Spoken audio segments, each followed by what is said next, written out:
I'm excited to share to you today our part 2 in the book of Colossians chapter 3. And last time, these lessons, we talk about what are the things we don't do. Today, we're going to focus also that what God wants us to do. So not only the things that we should not do, but also what we should do. That is very nice also to know. Amen? Amen. And I believe, my brothers and sisters, that some people think that Christianity is boring. In fact, Christianity is not boring, my brothers and sisters. Christianity is about life and purpose. Amen? Amen. So in this lesson, we continue the discussion of Christian ethics and how various elements come together to establish a Christian standard for life and morality. The Bible says in chapter 3, verse 12, it says, "Therefore, as God's chosen people," everybody says chosen people. What is the word chosen people? You are not here for just, God did not place you here in earth just for to eat and work and then die. No, that's boring. He places us here because God has a purpose in our lives. Amen. That's why I said, therefore, as God's chosen people, holy and dearly loved. Notice the word He called us holy. Holy not because we go to church, not because we do good works, but because our faith in Christ make us holy. Amen? Everybody says, my faith in Christ, makes me holy. Makes me righteous. Not because of your good works, but because of the finished work of Jesus on the cross of Calvary. Amen? Amen. That's why He says, God chosen people, holy and dearly loved, clothe yourselves with compassion, kindness, humility, gentleness, and patience. Last time, the focus is what are the things we should not do as a Christian, as a believer in Christ. Here, He's showing us like to get matured, to be matured in Christ. What the things what we should do. Let us pray. Every head bow and eye closed. Father, we thank you that your word, they are life and spirit. Father, as I'm going to read and share your word today, use your servant an instrument only. Give me honest conviction, clear speech, so that I may preach your word with power and boldness, without compromise, to bring glory and honor to your name alone. In Jesus' name. Amen. Amen. Palapakan natin ang Panginoon. Hallelujah. So here, in verse 12, it clearly says that in our lesson last time, we learned that in both Colossians chapter 3, verse 5 and 3, Paul listed 5 ways of life Christians are to avoid. In this verse, he offers 5 ways of life Christians ought to follow. Kaya nga ang sabi niya, can you let me read first in Tagalog also? Because some of the brethren also want me to read in Tagalog here. Kaya nga dahil kayo hinirang ng Diyos, minamahal niya, ito kapag na, minamahal niya. Everybody says, minamahal ako ng Diyos. Minamahal ako ng Diyos. Hallelujah. Dearly love. Minamahal ako ng Diyos. One more time, sabi mo, minamahal ako ng Diyos. Minamahal ako ng Diyos. Ibig sabihin, hindi ka nakakalimutan ng Diyos. Amen. Sometimes kasi, kapag sapit ng gabi, pag hindi natin nakikita yung araw, sinasabi natin, wala yung araw. Pero kahit hindi mo nakikita yung araw, laging nandun yung araw. Madilim lang, hindi mo nang nakikita. Sometimes, isn't it, na parang hindi natin nararamdaman yung Diyos sa buhay natin. Hindi natin nararamdaman yung presensya ng Diyos. Hindi natin nararamdaman, we do not feel that, it seems that God is far away from us. Parang napakalayo ng Diyos sa atin. Amen? Pero sabi niya ito, kaya nga dahil kayo hinirang ng Diyos, minamahal niya at pinili niya para sa Kanya, dapat kayong maging mahabagin, mabait, mapagpakumbaba, mahinahon at mapagtiis. Hindi masungit, hindi mayabang, No, yun yung mga nakaraan. Di ba? Here, in this verse, he offer 5 ways of life Christians ought to follow. First, they are God's chosen ones. God selected or elected them to be part of His family. To be part of His family. That's why, in the Bible, we are called the family of God. The people of God. Amen? Second, these believers are holy, which means set apart. Set apart. This is due to God's work in them, not their own good deeds. Third, believers are beloved by God. Minamahal ng Diyos. The first positive practice is a compassionate heart. Compassionate heart. Nakikita, it manifest sa atin pong buhay yon bilang isang mananampalataya. Amen? Amen. This is a response to God and to others which is filled with love and concern rather than selfishness. Iniisip mo lang yung sarili mo. No. Amen? We always recite that in our vision by loving God and others. Second, kindness, this Greek word Christotita, which can also be translated as a moral goodness or integrity. The term refers to how a person treats others. If you are called that person is a man of an integrity, woman of integrity, means you are not an hypocrite. That is the same person when he is inside of his house and when he go out. That is the same person. Amen? Yes. Third, believers are to live in humility, a trait valued by God throughout Scripture. The gospel requires people to admit they are sinners in need of a Savior. Hindi naman nangangahulugan, doesn't mean that we do not sin anymore. No. We admit that we still make mistake. Yeah. But different now, we are not living in sin. When we commit sin, the Holy Spirit convict us. The reason why we repent to God. Amen? Amen. As believers, we should recognize God's supremacy in our lives and how limited we are in comparison. Humility is also important so that we don't act arrogantly or unfairly towards other people. Number 4, meekness. From the Greek, prautita. This is not an attitude of fear. Meekness doesn't mean you are weak. Meek doesn't mean you are weak. Meekness, this is not an attitude of fear or the suggestion that Christians ought to be timid.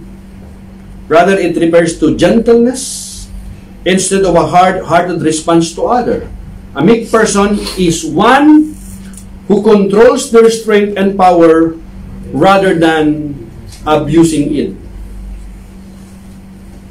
Number 5, which is patience. Patience. Everybody says, I need patience. I need patience. Kailangan ko ng pasensya. Kailangan mo ng pasensya. You don't need patience? Illumination. Very simple, that one. It's a very short word. I don't put a lot of explanation here because I just want you to, at least, everybody says, I need patience. I need patience. You need patience to, maybe you need it to your family, to your co-worker.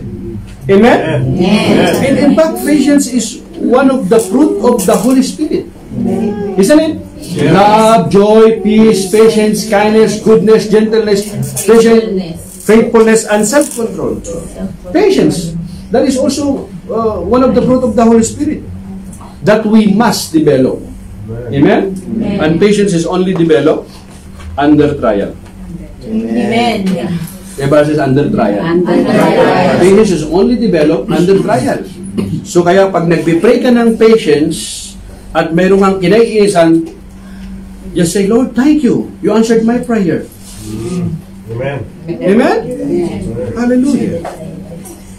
Kaya ngayon, if you are praying that person, Lord, maalis na sana sa trabaho tong taong to. Malipat na sana siya, Lord. Nilagay siya ng Lord doon kasi gusto ng Panginoon na matuto ka.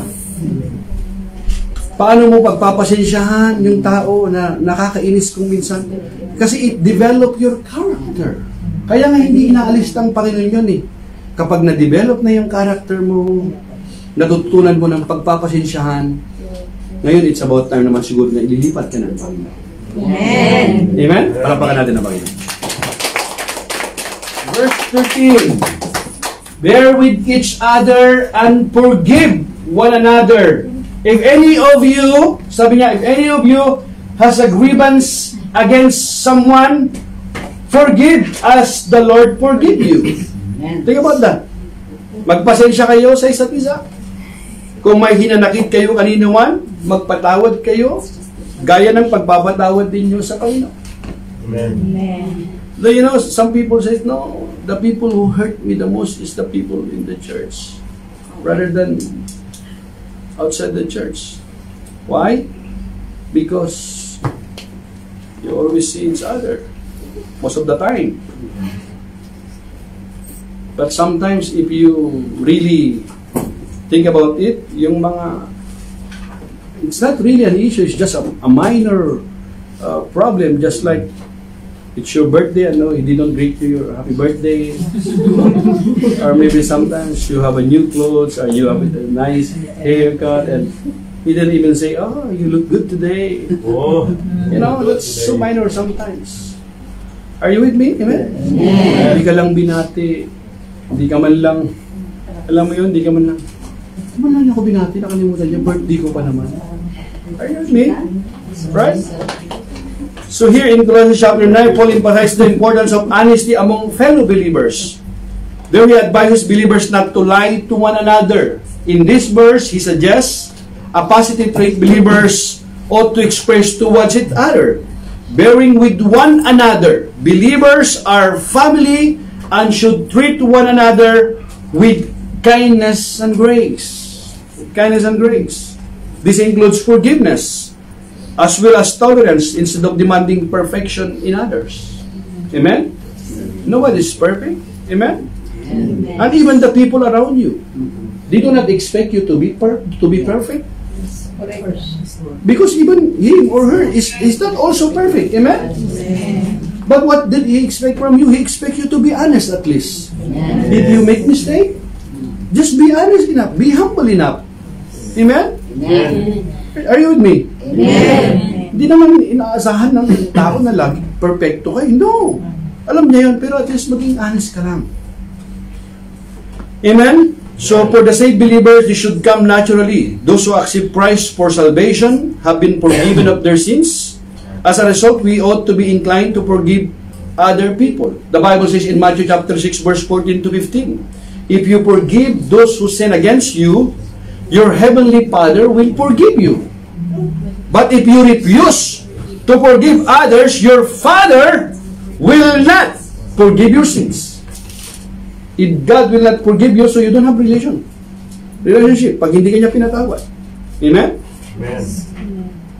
So, some people said, no, hindi ko siya mapapatawad sa akin, sa ginawa niya sa akin. You know, some people, the people is already dead long time ago. He still cannot forgive that people. Yeah, it's not easy. I'm not saying it's easy to forgive. Yeah, that's why you need God, and He will give you the power to forgive it. Amen? Amen. So how did the Lord forgive them? He forgave them of all sins. Everybody say all sins. All sins. With no room for wrath or vengeance. Amen? Believers are to likewise to forgive one another without holding a grudge or bringing the matter up again in order to hurt the other person. May mga tao, pinatawad na kita pero hindi ko makakalimutan. Yes! You did not forget it. You still remember that, but at least you have the remote control in your hand. You do not to dwell on that past bad memories, that pain, because that is the weapon of Satan. He keep reminding your past, the hurt, the pain. But the good news is, you have the remote control in your hand that God is giving us this freedom. Amen. You can change the channel, isn't it? Yeah. Yes. If you have the remote control, you can choose it. You can change the channel. Don't keep meditating it, because the more you meditate on it, the more painful and hurts there. Yes. Amen? Amen. Pagka minimeditate mo ng may meditation, yung pain nandun. Amen? Yes. How do you know that that person you really forgive that person? If you see that person and the pain wala na, it's gone, Amen. means you forgive that person. Amen. Pero pagka iniiwas-iwasan mo pa siya, makasalubong mo na nga lang. Paano pag nasalubong mo, nandun kayo sa isang skineta? Ang gagawin mo? Sa skineta kayo. Ano gagawin mo? Iyuko ka na lang. Iiwas yun. Di ba? Amen? Amen. At kapag ka nagpatawad na, lalo na sa mag-asawa halimbawa or sa pamilya, you don't need to bring that matters again. Do you remember what you did to me before? Naalala ko kasi, pagka naalala ko kasi, okay, you have the remote control in your hand. Amen? Amen. Think about it, na kung ang Diyos yun sa atin, walang makakatayo sa atin. Amen? Verse 14, it says, and over all this, virtue put on love, which bind them all together in perfect unity. At sabi niya, at higit sa lahat, taglayin ninyo ang pagmamahalan na siyang nagbubuklod sa lahat sa ganap na pagkakaisa. Amen? Amen. Kita mo yung ng teaching ni Jesus? Napakaganda yung ino-offer po niya. Di ba dati yung mga dapat, huwag mo yung gagawin. Yung mga dati, di ba? Ngayon, ano naman yung dapat natin gawin? Amen? Hallelujah. Napakagandang mga kasabi sa New Living Translation, above all, clothe yourself with love, which binds us all together in perfect harmony. Mayroon kayong pagkakaisa. Doesn't mean you don't have diversity. You know, still, diversity is there. Pero nagkakaisa kayo sa isang layunin. Layunin na alin? Na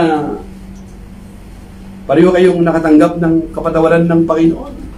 Amen? So in 1 Corinthians, Paul called love the more excellent way. Here he echoes this teaching stating that love is the most important positive attribute to display. For Christian, love is the supreme attribute. Love supersedes all other attitudes. In English kasi yung love, it translates only in one word. Just like love, I love chocolate. I love cheesecake. I love cookies. I love my wife. I love my friend, my brethren. But in the Bible, if you study the Bible, in the Greek word, there are different meaning of love. Amen. Phileo and agape, that's all different love. But here speak about the agape love, which is the unconditional love. Love brings people together and makes their differences compatible. This is what harmony means, the positive combination of things which are not exactly the same. This does not mean believers are perfect or do not make mistakes. Instead, just as an orchestra or band must play together to make a pleasant sound, love is the song that believers must all play in order to work together in harmony. Amen? Meron kayong genuine na concern sa isa't isa. Amen? Hindi ko kasi siya makasundo talaga. Think about that. Pag napunta sa langit yun, wala kang magagawa din. We are given many spiritual gifts when we accept Christ as our Savior, according to Scripture. There are many gifts. Teaching, preaching, and playing music. And there are so many gifts. But the greatest of this is what? Is love. Amen? Amen. 1 Peter chapter 4, verse 8, the Bible says, most important of all. Everybody say, most important of all. Most important of Isn't that all. in the Scripture, right? Continue to show deep love for each other. For love covers The a multitude of of sins. Aba say, multitudes of sins. Multitude of sins. Natatakpan pala yun dahil sa pag-ibig. Di ba mayroong tao na kahit ilang beses nang nasaktan, kahit napakasakit na yung ginawa sa kanya, pero dahil sa pag-ibig, nakapatawad niya, natatanggap pa rin niya yung tao. Amen. Amen? Amen. Di ba? Multitudes of sins. Multitude of sins. Di ba? Sabi niya, ganun yung nagagawa ng pag-ibig. Love covers a multitudes of sins. Pero yung tamang pag-ibig, ano? But it should be, we have the right definitions of love according to the Bible. No, because I love him, I love her. What should I do? I really love him. I cannot fool my heart. What do you mean by that? May nagmamayari ng iba. Are you with me? The Bible also says, do not fool yourselves. Amen? Amen. Verse 15, it says, let the peace of Christ rule in your hearts, since as a member of one body, you were called to peace and be thankful. Diba say, be thankful. Be thankful. Thankful. Meron kang a grateful heart. Mayroon kang, sabi niya, paghariin ninyo sa inyo ang puso, pagharian ninyo sa inyong puso ang kapayapaang kaloob ni Kristo, sapagkat iyan ang dahilan kung bakit kayo tinawag sa iisang katawan. Magpasalamat kayong lagi. Paano ba tayo nagpapasalamat? Sa Panginoon. Many of us, we just, Lord, thank you for the blessings. Thank you for the favor. Thank you for the promotion. Thank you for this job. Thank you for the increase. What about if there's a test trials in lives? Are we still be thankful to God? Amen. Maybe there are things na pwede nating ipagpasalamat pa sa ating buhay. Because most of the time we focus only sa ating nakikita. Amen? Amen. And we tend to forget yung mga mahalagang bagay sa buhay po natin. Count your blessing. Name them one by one. And it will surprise you kung paano ka pinagpapala ng Panginoon.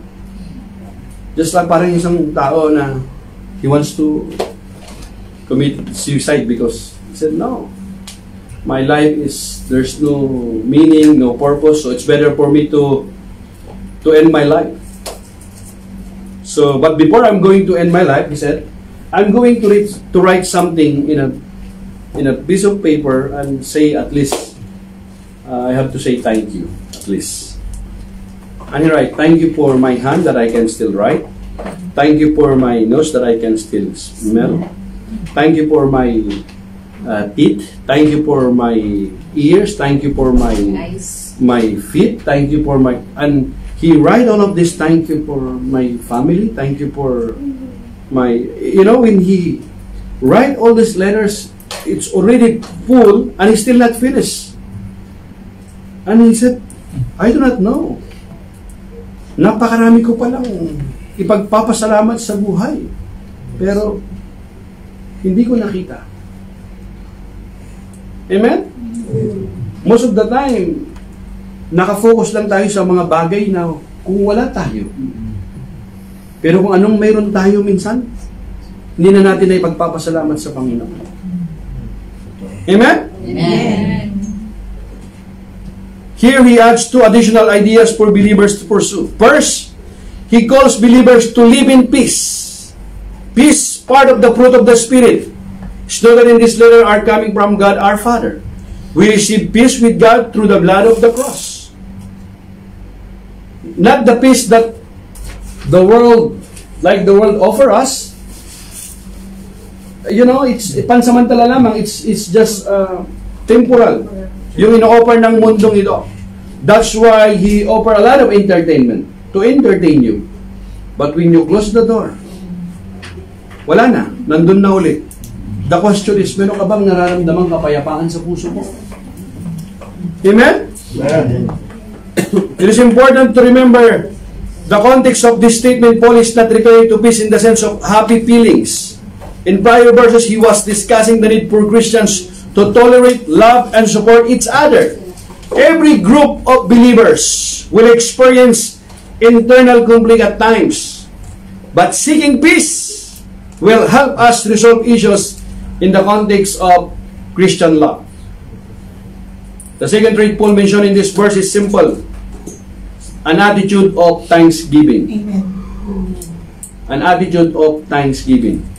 He mentioned thanks multiple times in this letter, showing the importance of gratitude in the Christian life.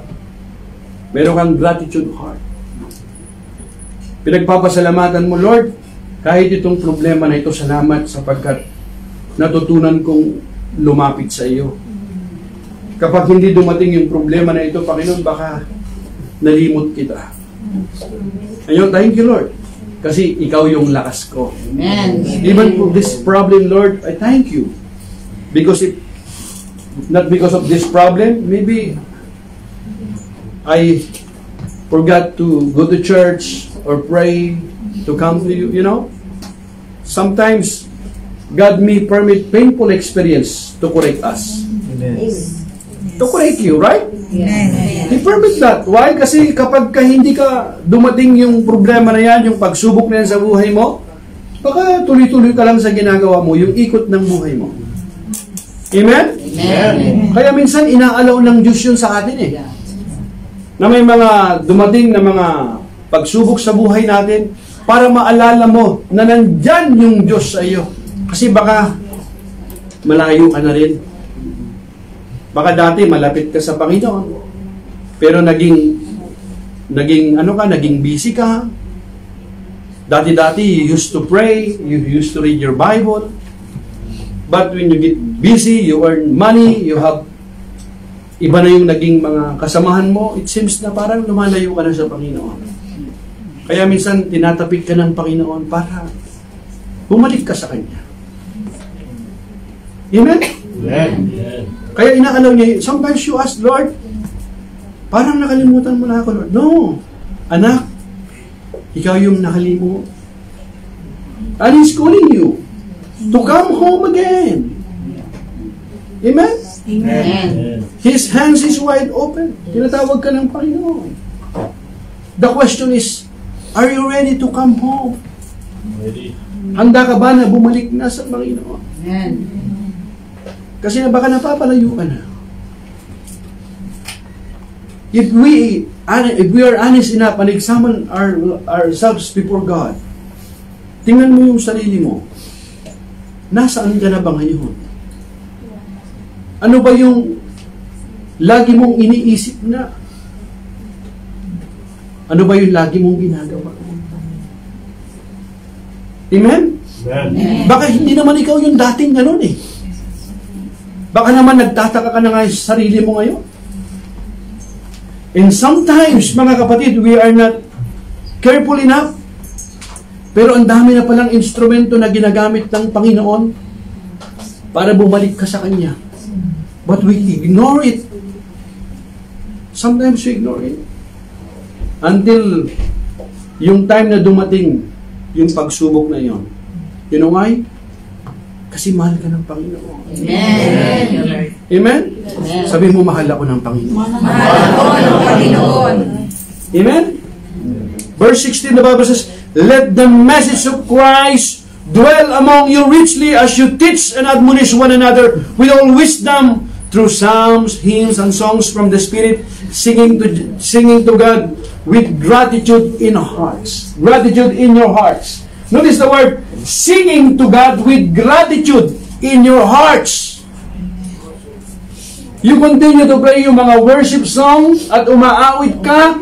Maybe sa mubas, dati ginagawa natin, nagpapatugtog tayo ng mga worship songs. But you get busy. Ang salita ni Kristo, hayaan ninyong lubusang manatili sa inyong puso. Think about manatili sa inyong puso. Yung salita ng Diyos. The Word of God. Why? Kasi kung yung salita ng Diyos hindi nanatili sa ating puso, mga kapatid, anong ginagawa ni Satanas? Ninanakaw niya yan. Pero pagka minimeditate mo yan, mga kapatid, sabi niya, Turuan ninyo at paalalahanan ng isa't isa ng may buong karunungan, buong puso kayong umawit ng mga salmo, mga himno at mga awiting espiritual ng may pagpapasalamat sa Diyos, singing to God with gratitude in your hearts. Notice that with gratitude in your hearts. And God is still looking for a man and woman of God who continue to worship Him in good times and even in bad times. Amen. Amen, Lord? Amen. Kahit meron akong problema, kahit ito yung pinagdaanan ko, Lord, magpapatuloy ako sa still worship you, Lord. Amen. You're still a good God because I Yes. know, Lord, Yes. nandiyan ka lang. Amen. Amen. Continue, keep on singing, keep on praying, my brothers and sisters. Amen. Hallelujah. The word of Christ, the part of Christ's teachings, both directly as found in the gospel, as well as those explained by the apostles. According to Paul, the teaching of Jesus live within believers in a powerful way. This verse lists three specific applications of Christ's word dwelling in the life of a believer. The first two aspects are noted together, teaching and admonition. Christ's word can instruct us, which is teaching. At the same time, Christ's word can also show us where we are wrong. Kaya sabi ng Biblia, di ba? The word is a lamp, and thy word is a lamp unto my feet and a light unto my path. Hallelujah. The word of Christ gives us guidance in how to correct mistakes in what we believe and what we do. That's why sometimes, we need to reflect, nasan na ba ako? Gaano na ba ako? Baka malayo na ako sa Panginoon. Sometimes we are only fruit of pilit nating nilalayo yung ating sarili, but you know what? Maybe somebody's praying sa'yo. Amen. Long time ago, mayroon na nagpipray sa'yo. It's a result of their prayer, mga kapatid. Answered prayer kanila. Amen? Amen. Kaya minsan, parang lumalayo ka sa Panginoon, nakakalimot ka, pero parang ang daming ginagamit ng Panginoon instrumento. Why? Kasi somebody's praying. Amen. Amen. I don't know who. Lord. Maybe your mom, maybe your dad, maybe your uncle, maybe your grandma, your grandfather. I don't know. Amen? Amen. Di ba, it's good to know na alam mo na mayroong nananalangin sa iyo. Hallelujah. Amen? Amen. Third, Paul encourages the singing of various types of spiritual songs. Paul never gives preference to one type of music over another. His purpose here is simply to state that all types of music were to be used to let the word of Christ dwell richly within us. This singing was to be done with an attitude of thanksgiving. Singing praises to God is largely associated with showing our gratitude to Him rather than focusing on ourselves or our own desires. Hallelujah. Lord, nalulugod ba yung buhay ko? Nalulugod ka ba? Kung titingnan natin yung buhay natin ngayon. And verse 17, it says this, and whatever you do, whether in word or deed, do it all in the name of the Lord Jesus, giving thanks to God the Father through Him. Amen. Notice the word, in whatever you do. Are you a waiter? You are a helper? You are an engineer? Whatever you do, whether in word or deed, do it all in the name of the Lord. Amen. Meron ba tayong ganon? Nagpapasalamat? Lord, I'm working for the Lord, not for man. Lord, I have to be honest. I have to be grateful. I have to be thankful, and I have to give my best to God because I know, Lord, even nobody appreciate, even nobody say thank you, Lord. I know na nandyan ka, Panginoon. Even my company will not bless me. I know, Lord, that you are faithful. Yes. Hallelujah. Amen. Hindi ka man pagpalain ng kumpanya na yan. Kahit walang nagsasabing thank you, kahit di ka nag-appreciate, kahit maraming sip-sip. Kasama na minsan yun eh. Maraming ganun eh. Amen. doing good. Give your best. Lord, ginagawa ko to sa iyo, Panginoon. Hindi man ako napapansin, pero Lord, I know, Lord, you are not sleeping, hindi ka natutulog, Panginoon. And you know what? God is working behind the scene. Amen. Because if it's your time na naging faithful ka sa kabila ng maraming mga nagrereklamo, maraming mga naririnig kang mga negatibo, but if you remain faithful, mga kapatid, pag panahon mo naman na pagpalaing ka ng Panginoon, listen to this, no demons of hell can stop you kapag panahon. Palakpakan natin ang Panginoon. Kaya ang sabi niya, at ano man ang inyong gagawin o sasabihin, gawin ninyong lahat sa pangalan ng Panginoong Hesus. At sa pamagitan niya ay magpasalamat kayo sa Diyos Ama. Lord, salamat Panginoon kahit na tinanggal ako sa trabaho. Salamat Panginoon! Sapagkat, Panginoon, alam ko na nandiyan ka lang, Panginoon. Alam mo yung kalagayan mo. Amen. Hindi mo na kailangan nagkikwento ka na, alam mo, you know what? If we are talking about how many times I lost my job, they fired me, they terminated me. But kahit minsan, never kong sinabihan yung aking mga boss o yung aking company, ang pangit ng company nito, ang pangit itong boss ko. No. You know why? Kasi alam ko meron akong boss sa taas na hindi natutulog. Amen. Never slumber. And you know what? Sometimes there's a temptation na yung mga kasamahan mo, di ba? Hindi, no. I said they're okay. I said they're okay. Why? Why do not complain? Why? Because I know I have a big God. Amen. You know what, my brothers and sisters? Sometimes, you know, we focus on our problem. That's why sometimes our problem is just small, but because we focus, we magnify, you know the magnifying glass? Yes. If you put something, a small object, it getting bigger. Amen. Because you focus there, whatever you focus, it magnify, it getting bigger. But what if you focus to God? Hallelujah.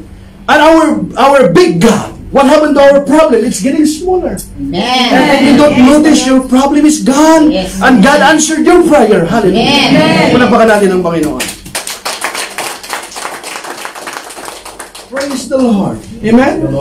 The question is, saan ka ba nagpo-focus lagi? Baka paggising mo sa umaga, when you wake up in the morning, you're thinking about your problem. Now when you're sleeping, you're thinking about your problem. What do you think will happen?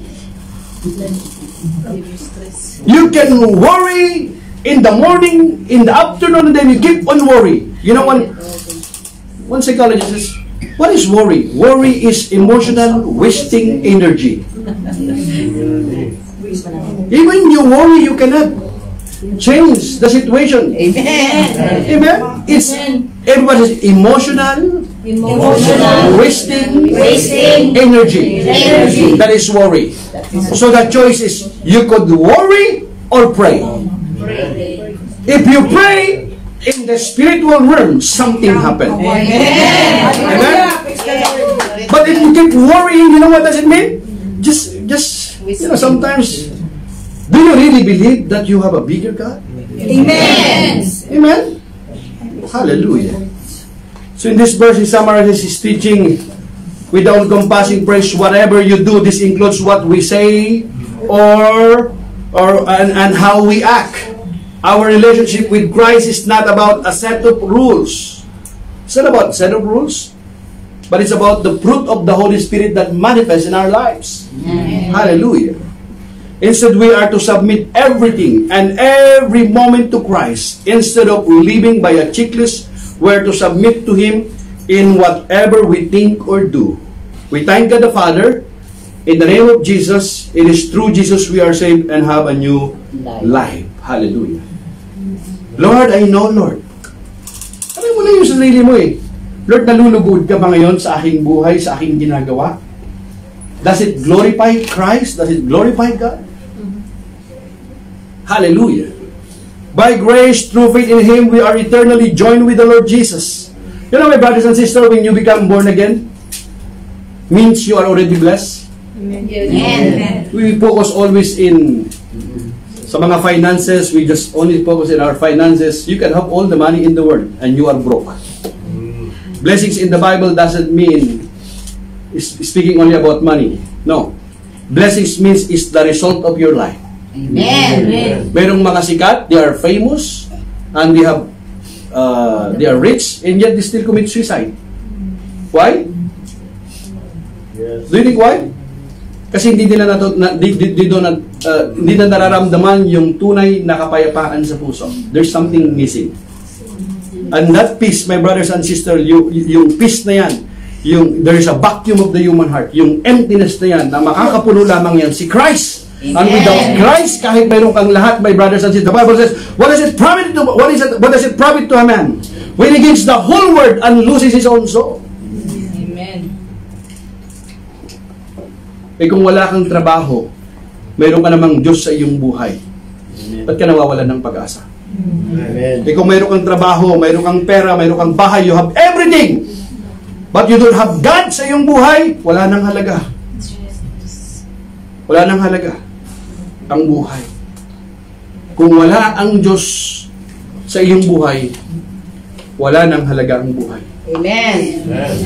But even though you have tests and trials in life, if you have God sa iyong buhay, one day, the Bible says, even though I walk through the valley of the shadows of death, I fear no evil. You are not going to the valley, dadaanan mo lang yon. Kasi alam ng Panginoon na walang pagsubok na binigay niya na hindi mo mapagtatagumpayan. Amen. Amen? May basi, I'm a survivor. I am a survivor. I am a child of God. I am a child of God. Amen? Amen. Look at your neighbor. You don't know, you don't have any idea kung ano ang pinagdaanan niyan sa buhay na yan. Amen. Sabi mo sa'yo katabi, marami na akong pinagdaanan. Marami na pinagdaanan. Sabihin mo, hindi mo alam. Look at me. Marami nang pinagdaanan sa buhay yan. And now you're sitting there. Huh? This is not the time to give up. You have two choices, my brothers and sisters. Kung mayroong troubles, mayroong trials sa ating buhay, it's either you give up or you get up. Amen? Are you with me? Amen. Don't give up. It's not too late, my brothers and sisters. Amen. Ang dami mo ng pinagdaanan. Sabi mo sa kanila, marami na akong pinagdaanan. Hallelujah. And now you're sitting there because God is not finished. Ang sabi nila, yung mga boses na narinig mo sa wala na, matanda ka na, kahit anong gawin mo, hindi ka na aasinso sa buhay, hanggang dyan ka na lang, hindi ka na makakaipon, marami kang utang, hanggang dyan ka na lang. You know what? The devil is a liar. Amen. God has the final say. When God says it's not over, it's not over. Ito lang ang sabi.